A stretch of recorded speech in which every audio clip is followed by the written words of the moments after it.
Cette rencontre intergale s'inscrit vraiment dans l'un des 7 principes leaders, la mise en réseau. Il faut savoir qu'à l'origine, la DRAF avait initié des rencontres régulières entre les animateurs de Galles et on a voulu donner une dimension plus large à ces rencontres en invitant les membres des comités de programmation. Et cette initiative, c'est le Galles du Boulonnais qui l'a eue et la DRAF s'en félicite aujourd'hui. Alors il est évident que vu les spécificités de leader, il est important d'avoir des temps d'animation et de rencontres dédiés aux gens qui mettent en œuvre ces démarches. Mais bien sûr, ces démarches doivent être valorisées au sein du réseau rural. Donc pour nous, c'était important que le réseau rural français soit là aujourd'hui pour témoigner de cette rencontre et mettre en avant ce que concrètement les Galles financent sur les territoires.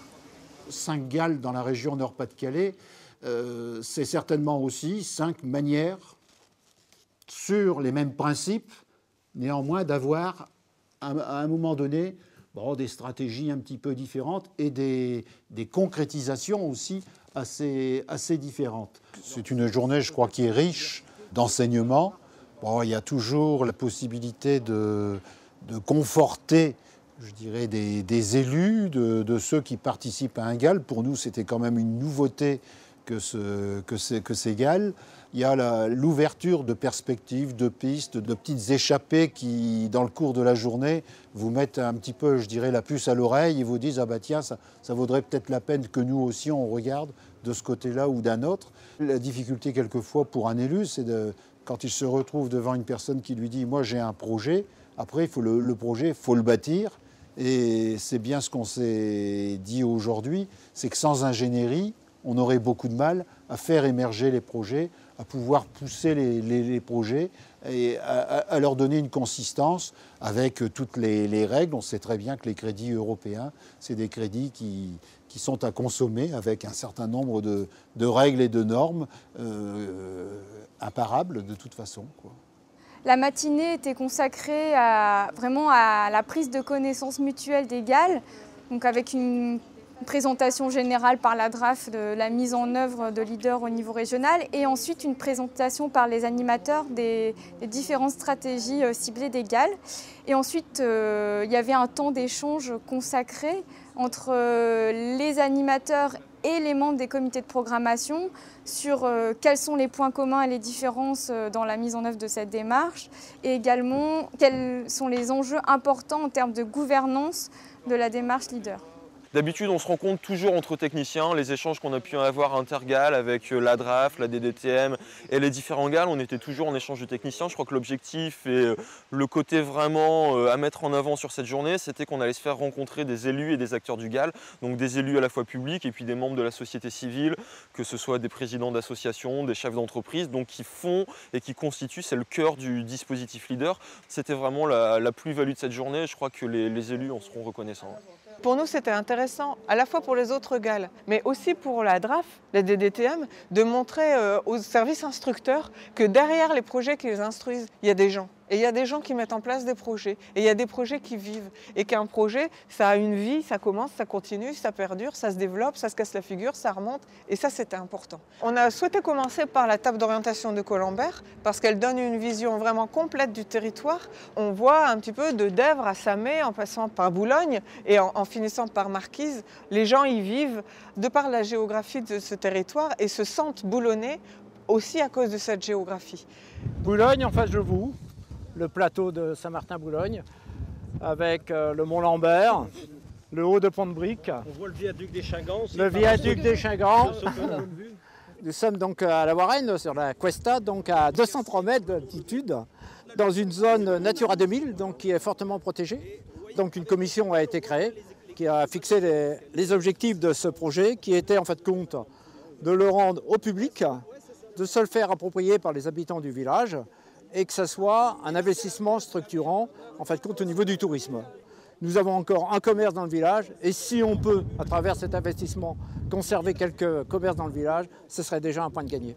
Donc nous avons le comité de commune qui nous a apporté tout son appui technique, et au niveau de leader, donc, il nous a apporté donc une aide de 10 000 € pour la table d'orientation.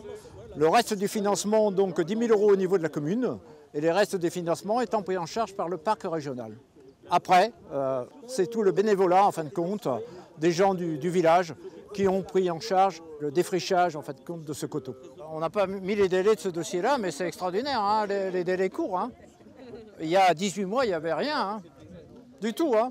Donc pour arriver à mettre d'accord les cultivateurs, les chasseurs, les administrations, le parc, faire travailler tout ça, vous savez qu'on a eu de la chance, on a trouvé vraiment sur des gens extraordinaires, hein, je peux vous le dire, hein. Extraordinaire. Hein.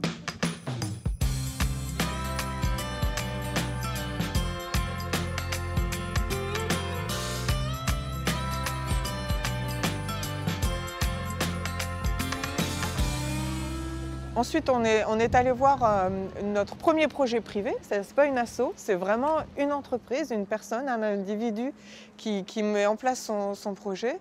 Donc c'était les gîtes haute qualité environnementale et accessibilité pour les personnes à mobilité réduite de Monsieur et Madame Poterie à Belley-Houlfort. Ici, vous êtes dans le séjour salon et cuisine. Donc c'est volontaire, on n'a pas voulu de cloison, il faut que ça reste accessible aux fauteuils et les largeurs de portes sont beaucoup plus larges. Je vais passer en commission d'accessibilité. Voilà, je vais passer en commission. Ouais. Ici on se trouve à Belley-Houlfort, dans un petit village de 600 habitants. Le projet s'inscrit dans une rénovation de vieilles étables à vaches qui se dénaturaient et qui commençaient à s'abîmer. Donc on a voulu restaurer ce bâtiment qui était une belle grange d'origine, hein, typique du Boulonnais. Ce projet, nous l'avons voulu à la fois accessible pour les personnes à mobilité réduite et soucieux des énergies renouvelables, nous demandons le label Écolabel sur ces deux gîtes. Nous sommes encore en chantier actuellement et nous espérons ouvrir le premier gîte dès le 2 juillet. Et dans la foulée, le deuxième, à mon avis, pour septembre, nous espérons être opérationnels. Les devis initiaux étaient de 260 000 €. Nous avons une aide du Conseil général de 22 000 € et une aide de leader de 20 000 €, si tous les labels sont conformes, hein, bien sûr.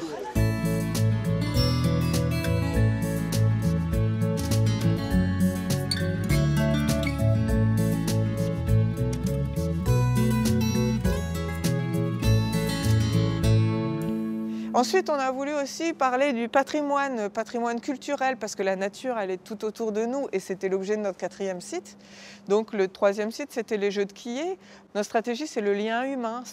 Les gens se retrouvent, les gens discutent, les gens font partager des temps forts, aussi bien aux habitants du territoire qu'aux visiteurs en termes de tourisme. Donc pour nous, les quillets, c'est assez emblématique, et on avait pas mal travaillé dessus, et le quillet de Crémarais est un exemple magnifique. Ce jeu a été considéré chez nous, sur notre territoire, comme étant un jeu traditionnel, un jeu identitaire faisant partie de la culture rurale du canton. Ici, sur le territoire de notre communauté de communes, nous sommes 31 communes, nous avons 23 quillets.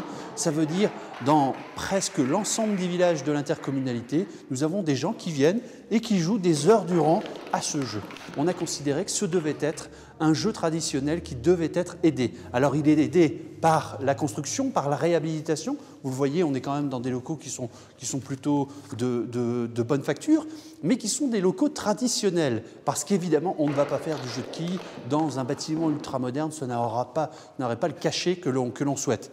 Leader, le CAUE, tout ça fait en sorte que le patrimoine soit le plus sauvegardé possible. C'est un avantage touristique qu'on se doit de mettre en avant avec nos bocages, avec nos gîtes, avec nos tables d'hôtes. La région et l'Europe s'intéressent au patrimoine rural et au patrimoine des petites communes.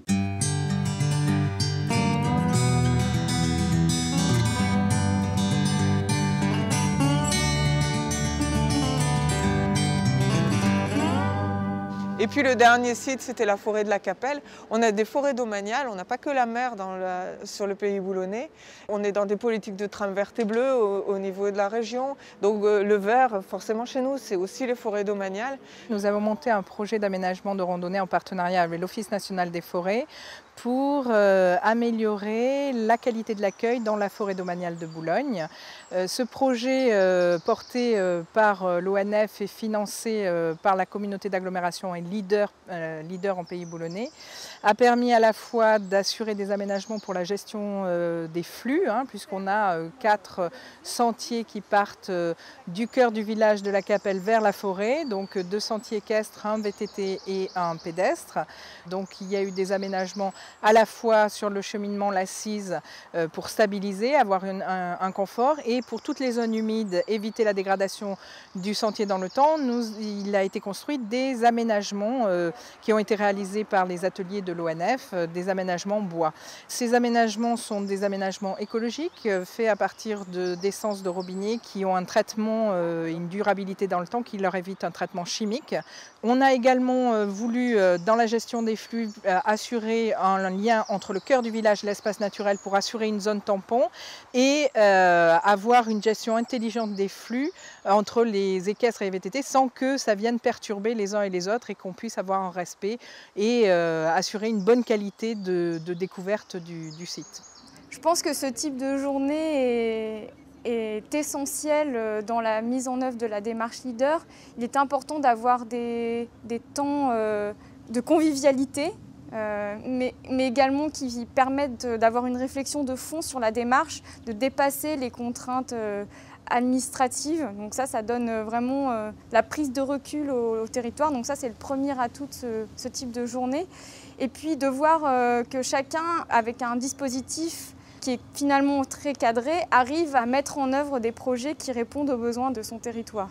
Leader, c'est un programme qui nous oblige à avoir de l'ambition, qui nous oblige à entrer dans un certain nombre de règles. C'est aussi la possibilité de diversifier des sources de financement et je dirais d'enrichir un petit peu la palette de ce qui est proposé aux collectivités pour pouvoir réaliser un certain nombre d'opérations. On est à une réflexion aujourd'hui intergale et je crois qu'il y a aussi la réflexion qui va se traduire à travers la coopération. À un moment donné, c'est la possibilité donc de pouvoir se confronter aussi à l'échelle internationale.